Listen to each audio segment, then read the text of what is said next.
Hello，各位老細，總價90萬人民幣，仲有得走就可以搞掂呢套66平方嘅兩房，而且係精裝現樓，即買即住，位於珠海金灣區航空新城呢度。粵海十貴府呢個小區呢係國企現樓，成個小區呢佔地係6萬平方，分為3期開發，總共呢有13棟樓，有6棟呢係高層32層到啦。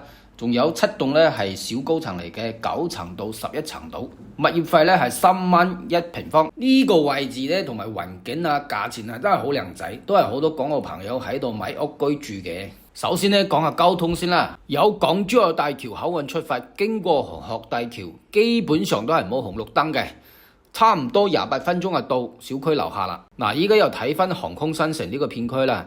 呢個片區咧係西區最成熟嘅片區啦。自從2013年政府投入100幾億做基建，到依家咧成個片區都係成熟晒。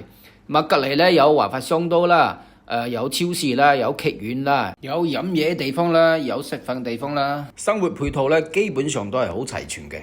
仲有咧金灣高爾夫球場啦，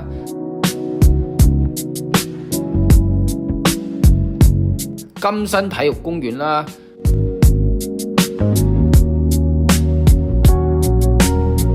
中心河濕地公園啦，唔理你中意露營又好，打高爾夫又好，釣魚又好，都有地方去啊！就算咧平時有親戚朋友過嚟咧，都唔擔心冇地方住，因為隔籬咧好近，就係5星級酒店，有拱北口岸過嚟都好近嘅，全程36分鐘就到啦。基本上都係好少紅綠燈嘅。你就行翻紅鶴大橋啊，全程咧7蚊雞一次。如果行翻珠海大道咧就唔使收錢嘅，不過咧可能遠少少。而且咧距離十貴府800米嘅地方，行路12分鐘到啦，就有巴士站喎。呢度巴士站有車直接去到香港嘅喎，係咪好方便呢？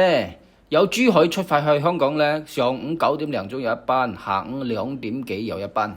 到珠海機場都係好近啫，26分鐘揸車，而且仲有輕軌站添。喺十貴府揸車過嚟咧，21分鐘就到啦。所以咧呢個小區無論去到邊度，機場又好，口岸又好，半個鐘差唔多就搞掂啦。咁咧依家再嚟欣賞下呢個片區嘅航拍震撼視頻啊！